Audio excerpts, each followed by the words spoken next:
At 6. A historic day for Caddo Parish. The first African-American sheriff has been sworn into office. We thank you for joining us. I'm Alex Anderson. And I'm Johnette Magner. KTBS 3's Sydney Lane joins us live from the Shreveport Convention Center, where they just held the swearing-in ceremony. Sydney. A historic day indeed. Henry Whitehorn is officially the sheriff of Caddo Parish, and the ceremony wrapped up about just 10 minutes ago. But remember, this was a campaign unlike any other, an election like any other, with multiple elections.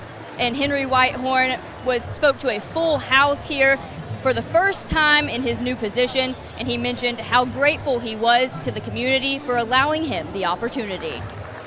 As I look out in this space, I see a community of people who one way or another helped make this possible. It helped make it possible for me to be standing here before you today as your sheriff of Caddo Parish. The excitement will continue here as they continue to celebrate the new sheriff. But I'll have more from Sheriff Whitehorn tonight at 9 and 10. In Shreveport, Sydney Lane, KTBS 3 News.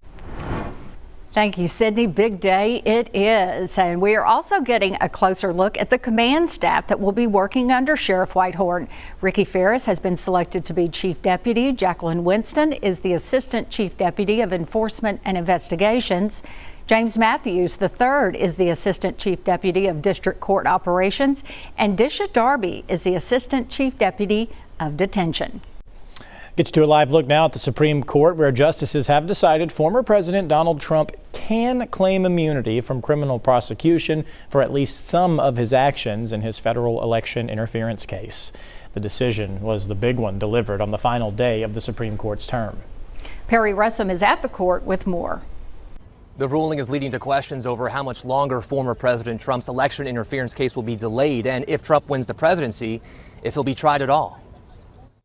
In the 6-3 decision, the justices ruling former presidents are shielded from prosecution for some acts, but not all. Recognizing this kind of immunity, some absolute immunity for core presidential functions, some qualified immunity for other official acts, that seems to be what the opinion says, is an enormous addition of new powers and protections to the president in a way we just haven't seen before. The case is tied to Trump's January 6th election interference case. Today, Trump says the ruling is a big win, even as he's been calling for absolute immunity for all acts since he was first charged in the case. A president has to have immunity. If you don't have immunity, you just have a ceremonial president. With the opinion of the court, Chief Justice John Roberts writes, Trump asserts a far broader immunity than the limited one we have recognized. In dissent, Justice Sonia Sotomayor writes the ruling makes a mockery of the principle foundational to our Constitution and system of government that no man is above the law. After the ruling, the Biden campaign with a dire prediction. They just handed Donald Trump the keys to a dictatorship. Special counsel Jack Smith, the prosecutor in Trump's election interference case, not commenting today. His office and the Department of Justice now said to be reviewing their options, weighing acts that could be seen as official and which were not. Trump will not get a trial before the election, and the American people have a right to that, innocent or not, guilty or whatever. Now it's up to the lower courts to look at this ruling and see how it applies to this case, delaying both the interference case and the classified documents case even further until most likely after the election. Perry Russum, ABC News at the Supreme Court. The response on Capitol Hill is mixed, as you would expect. Drew Willison, a Democrat who is also a former U.S. Senate Sergeant at Arms and head of the Capitol Police, had this to say. His preference would have been that he would have gotten exactly what he wanted, which is basically the equivalent of, I'm the President of the United States, I can do whatever I want, and it is therefore legal. The Supreme Court was never likely to go that far on it. But I think and you see it based on the reactions that you're getting from other people today. The conservatives and Republicans seem pretty happy with this result, and liberals and Democrats seem far less satisfied with it. Meantime, the Republican House Speaker is celebrating the Supreme Court's ruling and showing his support for the former president. Mike Johnson says he believes Trump will be returning to the White House. I told President Trump when I was with him last week, I said, Mr. President, I believe you're going to get another term, and I believe you could be the most consequential president of the modern era. And I believe the next Congress will be the most consequential as well, because we have to fix every metric of public policy. Let's take a break from the news and let's talk a little weather across the area for us. Turning out to be another hot day. Some temperatures, though, managed to drop off this afternoon thanks to a little bit of some scattered areas of a little shower and thunder shower activity. Most locations checking in there for you in the 90s. We do have an 87, though, in Texarkana, 85 in Natchitoches, 95 degrees in Mount Pleasant. A little bit of some scattered pop-up little showers and thunderstorms. Nothing major or significant, though. Got some right there on the west side of Shreveport, probably right around and near Cross Lake. Some on the southwest side of Mansfield. We jump on up to the north, maybe a few lingering sprinkles there up around the Texarkana area. Again, nothing too major going on. These are live looks for you outdoors at this very moment. Take a live look for you in Logansport, Louisiana. A little bit of cloud cover there. We got some more low-hanging dark clouds around Toledo Bend. They had some showers and thunderstorms a little bit earlier down there. Texarkana, it looks like we still got a little bit of rain going on, a few light showers in that vicinity. And outside in Shreveport, got some towering cumulus clouds as we look on down towards the southeast, where the temperature's 93, but it still feels like it's 110 outdoors. We will talk more about our forecast for the next few days. That is going to be straight ahead for you coming up in just a few minutes. Thank you, Patrick.